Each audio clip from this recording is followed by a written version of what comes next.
Сәлеметсіздер ме, 6 сынып оқушылары? Бұл сабақта біз сіздермен English Plus 6 Workbook Unit 5 An Unusual School атты сабақтағы жаттығуларын жасау жолымен және жауаптармен таныс боламыз. Page 44, 44 бет.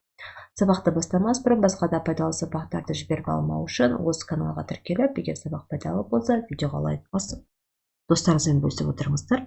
Now let's begin our lesson. Сабағымызды бастаймыз. Және бүгінгі біздің сабағымыздың тақырыбы ерекше мектеп деп аталады. Бұл сабақта бізге мәтін берілген A Day at Summerhill атты. Осы мәтінді оқып, осы мәтін бойынша бірнеше тапсырма орындайтын боламыз. Exercise 1. Read the text, tick the correct box. Яғни бұл жерде берілген мәтінді оқып аударып, мәтін не туралы екенін табуымыз керек. Let's read and translate the text. A day at Summerhill. Яғни Summerhillдағы бір күн. Мектеп Summerhill деп аталады екен. Summerhill is a boarding school in Southeast England. Summerhill деген бұл мектеп-интернат, boarding school дегеніміз мектеп-интернат. Summerhill дегеніміз бұл мектеп-интернат Англияның оңтүстік шығысында орналасқан. It's a school with difference because the teachers don't make the rules, the students make them. Бұл мектептің өзінің ерекшелігі, ол жерде мұғалімдер ереже құрастырмайды, ол ережені оқушылар ұстайды. Breakfast is from 8 o'clock until 9 o'clock and the lessons start at 9:30. Таңғы ас сағат 8-ден 9-ға дейін және де сабақтары сағат 9:30-да басталады. Holly is a student here. She likes lessons. Holly мұнда оқушы және де оған сабақтар ұнайды. She is studying a lot of subjects. Ол көптеген пәндерді оқиды. Ivan is a student here too. Иван да осы жаңағы мектептегі оқушы. He isn't interested in lessons and he can play all the day if he wants. Ол сабаққа қызықпайды, егер ол қаласа күні бойы ойнап жүре алады. At 12:30 it's lunch time and the students and the teachers eat together. Сағат 12:30-да түскі уақыт болады, яғни түстен уақыты оқушылар мен мұғалімдер бірге тамақ ішеді. There are three choices of meal. One with meat, a vegetarian option and a salad bar too. Яғни бұл жерде 3 түрлі таңдау бар, яғни ет пен вегетариандықтарға арнайы өзінің бөлек тамағы және салаттар. At 1:45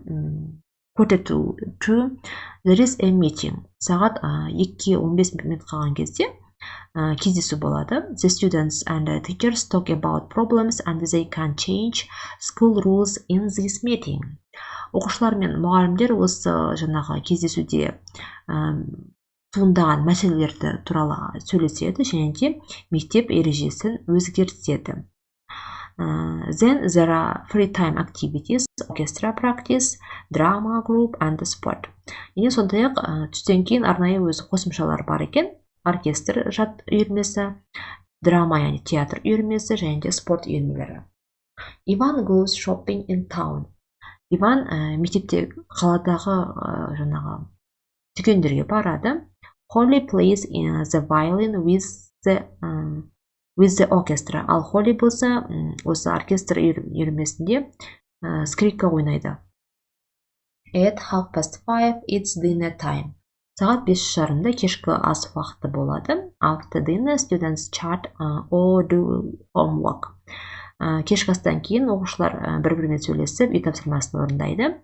Young children go to bed at 9:30, but all the children can go to bed when they want. Жас оқушылар сағат 9:30-да ұйықтайды, ал үлкен балалар өздері қалаған уақытында ұйықтай алады. So that's a day at Summerhill, яғни бұл Summerhillдағы бір күн. Do you think school is better when the students make the rules? Қалай ойлайсың? Оқушылар өздері ереже құрастырған кезде ол жақсы ма дейді. Сонымен бұл біздің мәтін не туралы, yes? Мәтін бізде a boarding school for children, яғни оларға арналған мектеп-интернат туралы, yes? Вариант C. Next second, read the text again. Мәтінді қайтадан оқы дейді, оқып аудармай қояйық. Match the sentences halves 1 to 6 with A to F. Яғни мынау екі бағандағы берілген сөз тіркестерін мәтін бойынша дұрыс сөйлем шығу үшін сәйкестендіріп шығамыз. Summerhill is a school with a differences. Summerhill өзінің ерекшелігі бар мектеп. Breakfast is at 8 o'clock. Таңғы сағат 8-де. Holly is interested in lessons. Holly сабаққа қызығады. Иван wants to play. Иван ойнағысы келеді. There is vegetarian food, яғни ол жерде вегетариандық тамақ бар екен. At 5:30, everyone has dinner. Сағат 5:30-да барлығы кешкі ас ішеді. Next, exercise 3. Read the text again, choose the correct answer. Төмендегі жоғарыдағы мәтін бойынша дұрыс вариантты таңда дейді. For example, lessons at Summerhill start after breakfast. Summerhillдағы сабақтар таңғы астан кейін басталады. The lessons begin at 9:30. Сабақтар сағат 9:30-да басталады. Иван doesn't like doing lessons. Иванға сабақ орындаған, сабақ оқыған ұнамайды. Holly is studying a lot of subjects. Holly көптеген сабақтарды оқиды. At lunchtime, the students eat with the teachers. Түскі уақытта оқушылар мұғалімдермен бірге түстенеді. Next, exercise 4. Answer the questions. Write complete sentences. Төмендегі берген сұрау сөйлемдерге толық сөйлеммен жауап бер дейді. For example, where is Summerhill? Summerhill қайда орналасқан? It's in the southeast England. Ол Англияның оңтүстік шығысында. Yes. The first. What is unusual about Summerhill? Summerhillдің ерекшелігі не? The students make rules. Yes, make school rules. Оқушылар мектеп ережесін жасайды. The second, when do the students and the teachers discuss problems? Оқушылар мен мұғалімдер туындаған мәселелерді қай уақытта талқылайды? They discuss problems at 1:45. Яғни бірден 45-ке келгенде талқылайды. The third, what can the students have for lunch? Түскі асқа оқушылар не жей алады?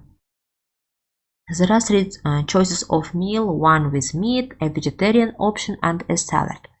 The fourth, what do students do in the afternoon? Түстен кейін оқушылар немен айналысады? There are free time activities, orchestra practice, drama group, or sport. The fifth, what do you think about Summerhill? Summerhill туралы сен не ойлайсың? It's an unusual school. Yes, ол ерекше мектеп екен. Next, exercise 5.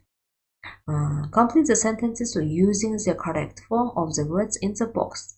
Жоғарыдағы берілген сөз тіркестермен төмендегі сөйлемдерді толықтыруымыз керек. When I am older, I want to work abroad. Яғни мен өскен кезде шетелде жұмыс жасағым келеді. The second.